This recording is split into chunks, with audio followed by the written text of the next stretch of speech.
We've seen Polly drop the weight. Stay tuned to Getting Healthy, Staying Healthy, and we'll see Polly take it to another level. Kobe Bryant is focused on one thing and one thing only, winning his 4th NBA title. It's been 6 years since he tasted that championship gold. This year, Kobe says he wants that title more than ever. How's that guarantee feeling about now, Mo Williams? The Cavs in deep trouble. We'll tell you how deep coming up in sports. So to drop a little knowledge on us, we went to a shock specialist. Welcome to this week's episode of the Local 6 Get Fit Club, the online reality series that is changing lives with the help of our title partner, the YMCA of Central Florida. Hello, I'm Todd Romero, your host and guide to this season of the Get Fit Club. Ray's definitely gaining some ground on the Yanks. Yeah, I think this one's going to go down to the wire with these two teams, both very talented, both the best two teams in baseball. The Rays and Yankees finishing up their 3-game set at the Trop. The Rays lost last night's game on a 9th-inning home run, but as Meatloaf belted out in a 1977 ballad, 2 out of 3 ain't bad, and that's exactly what the Rays got. A-Rod sitting this one out. He has struggled mightily as of late. No such struggle for James Shields. Off-speed pitch. Mark Teixeira, take a seat. Bottom 2, Rays grab their first run. Kelly Shopik. Soft little looper, just past Berkman into right field. Willie Ibar comes in to score. It's 1-zip Rays. Bottom 3, the Rays looking for more. Call Crawford. He's a speedster. The high bouncer to short. He's going to beat this throw. An infield hit. Reed Brignac scores. It's 2-zip. Then Shields took over. In the 4th, the high heat. Getting Posada, he struck out the side. To the 5th, Shields breaks off a nasty curveball. Austin Kearns, no clue. Then, in the 7th, A-Rod called on to pinch hit, takes a called third strike, doesn't like it. A-Rod, quit begging, go back to the dugout. Shields goes 7 1/3, striking at 11. 3-zip Rays blank the Yankees. The two are separated by a game in the East. NFL, the Buccaneers just beginning camp and hoping for a much better season than a year ago when they were limited to 3 wins and 13 losses. The good news is the Bucs have made a gallant effort to get all their draft choices signed and ready to go. The big prize for the Bucs is Gerald McCoy, the 3rd overall pick out of Oklahoma. 6'4", 300-pound McCoy is expected to be a major contributor to the defense, and being paid $63 million over 5 years should be plenty of motivation. Now, McCoy is a very nice guy, they say, but he says all that changes when he steps on the field. Something happens to me. A lot of guys think I'm too nice, but when I step on the field, even though I'm not out there rowdy and just talking noise to people or whatever, it's just I turn into a different type of guy. So. That is a good thing. Arena football, the Predators won their final game of the regular season, beating Tampa and finishing up the season with an 8-8 record. But the Preds may be without 2 players when they start the postseason. Last night, just before half, 2 of the Preds ended up in the stands. Allegedly, the father of Julius Wilson had a football tossed to him. A Tampa fan tried to wrestle it away, and a scuffle ensued. Wilson and Bobby Scipio ended up in the stands, getting involved. Wilson allegedly threw a punch. Scipio and Wilson ejected from the game. They will likely be suspended from next week's playoff game. NASCAR, boys on the Cup circuit making the stop in Long Pond, Pennsylvania for the Sunoco Red Cross 500. And after watching these highlights, you'll be amazed at how safe these cars have become. Unbelievable. 35 laps to go. Watch the middle of the track. Jimmy Johnson trying to bump draft, gets into the back of Kurt Busch. The Miller Lite Dodge goes for a ride. Into the infield, hitting the retaining wall on the infield, spinning back out onto the track. That was nothing. Keep your eyes on the screen. Getting the worst of it, Elliott Sadler. Watch the impact of the 19 car coming up here. This wall and embankment does not give a bit. The impact so intense, the engine completely separated from the car. There it is. Amazingly, Sadler, okay. Winning the race was Greg Biffle in the number 16 Ford. The win for Ford, the first this year. And for team owner Jack Roush, who was in the hospital, this one will definitely make him smile. All right, the Women's British Open final round from Southport, England.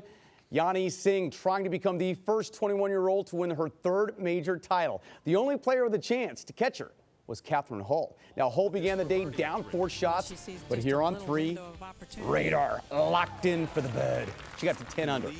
Now, Singh, with her lead down to 1, comes up large. Oh, from 35 feet. Nice birdie. That was huge. She could not shake off Hull, but Singh rolls in the 5-footer on 18 to to win by a shot her third major title. Now the PGA Tour completing the final round of the inaugural Greenbrier Classic. Stuart Appleby with history on his mind. Here on 16, the birdie from 10 feet. Appleby to 20 under. Then to 17 with another clutch putt. Guess what? After this birdie, he's got a shot at 59. It's only been done 4 other times. On 18, pressure mounting.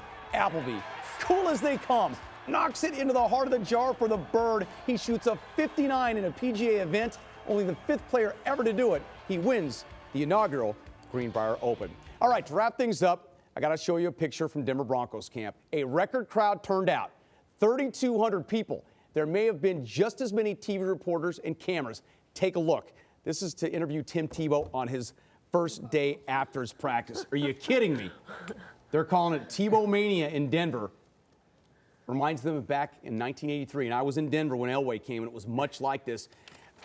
I tell you, there's a lot of expectations for this guy, but he's somebody that can handle it because he had this attention in Florida. Right. He's constantly been in the limelight, and the guy's a cool customer, but it's amazing the number of Tim Tebow jerseys, number one selling jersey.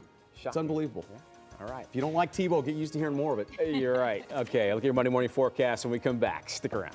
People that donate blood now is like really saving my life, and I'll be grateful for more people to start donating blood, not just for me, but for all the other cancer patients that need blood or platelets. This 21-year-old told me he knew he had a fight on his hands.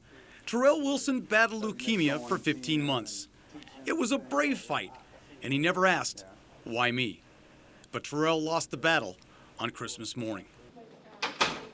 We first met Terrell when the Local 6 Get Fit Club donated blood last month. It was through this donation that we learned Fit Club member Amy Borman's blood could be used by Terrell. Doctors said this blood would give him more time while the search for a bone marrow match continued. It saves people's lives, or it keeps people living. I'm not saying that it cures the leukemia, but the leukemia eats away at all that. So I needed it like a lot. I need probably platelets more than I need blood, but I need both. The blood and platelets gave Terrell some extra time. But as for bone marrow, a match wasn't found in time. Florida's blood centers worked up until Christmas Eve looking for that match. They tell me they need more donations from African Americans because there aren't enough. It was even harder to find a match for Terrell, and he knew how difficult that search would be. As time go on, even if when I do leave this earth, I still want people to donate. I don't want people to just stop at all. Since I met this incredible young man 6 weeks ago, I've spoken to him every day. We became close, talking about his battle with leukemia. We talked about his favorite sports and the Buccaneers and the Magic. We talked about what tomorrow might bring, but he didn't dwell on the fact that he was in the fight of his life. Terrell had an infectious smile, a heart of gold, and he was determined to fight the terrible disease that invaded his body. He was upbeat, never blaming anyone. He always looked ahead. He was simply full of hope. What do these guys need? It is a labor of love. Cheryl Height Shearer is dedicated to making a difference. This mother of 4 is a survivor of breast cancer, whose daily mission is to touch the lives of her students. These students attend the Magnolia School. They are severely and profoundly disabled and will require lifelong care. Her passion is to make joy as well as life skills part of their difficult journey.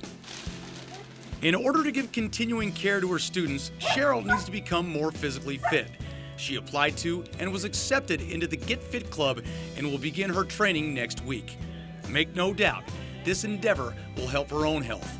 But to Cheryl, it always seems to be about these kids who count so heavily on her kindness and patience. Keeping up with the students that are 18 to 22 years old, it takes an awful lot of physical strength and stamina. Going out and doing physical labor, working with the animals, building the rabbit runs and the dog runs, getting up, getting down, lifting, bending over. I don't have the strength to do it anymore, and at the end of last year I realized that either I make a lifestyle change or I give up my job. The students at Magnolia School all have special needs, some more than others. This is Christopher, who suffers from severe autism. Spinning makes him happy. He spins, and spins and spins, at times never ending. In a span of 3 weeks, Christopher wears out a pair of shoes. Almost by accident, Cheryl discovered a way to get through to Christopher, and it came by way of animals. One day, by chance, we brought in 3 feral cats that needed to be fed every half an hour, every hour. Christopher sat down and held that cat and fed that cat all day long and never once got up and spun. And that was the first indication that we have something here that can stop Christopher from spinning and calm him down enough where he can learn, where he can, absorb the information that's being given to him. Stay with us. When we come back, a look at Cheryl's special helpers and their role in teaching her students. Seamus, come. As you might expect, the animals have been a smashing success. This is Shannon and Seamus. Apparently they're both Irish and are part of the PALS program, which stands for Positive Achievements Through Learning and Sharing. Tina Patel is the dog trainer for this program, and she says the interaction with these highly trained canines is a critical element for those who are severely disabled. I think the most important thing through this program is teaching them healthy attachment, healthy detachment, teaching them touch, which many schools, many programs eliminate from because they find it, boundary issues with staff and kids and whatever. But I think through the program, it's something that children need, humans need, we all need contact in some way, shape, or form. We've got to teach them what's right, what's wrong. No, you have to give it to the dogs. Give it to the dogs. And not only have man's best friends taught these kids valuable lessons, they've taught Cheryl too. The animals have contributed a tremendous amount to the program. It's helped us understand a lot of what the children are going through. It's helped the children understand how to communicate with each other, how to communicate with the animals, how to be gentle, how to be caring, what it takes to care for themselves, what it takes to care for the animals, how important food is, how important nutrition is, how important exercise is. Seamus. But without Cheryl, none of this would be possible. She gives so much of herself and asks for so little in return. It's simply the gratification that she receives from her students that make her life complete. My job means the world to me, not for an income as much as just for working with these kids. Every day these kids give me a reason to get up and come to school, and watching the small improvements that they make and the contributions that they make to society. Cheryl has her own battles that lie ahead. Losing weight and becoming healthy is paramount so she can continue on her chosen path. In addition to recovering from breast cancer, Cheryl has a thyroid condition as well as a hormone imbalance, but she refuses to let it stop her. I was asked to go on disability about a year ago, and I said no. They mean everything to me. These kids have grown so much, and there's so much more to teach them that it's not time to quit yet.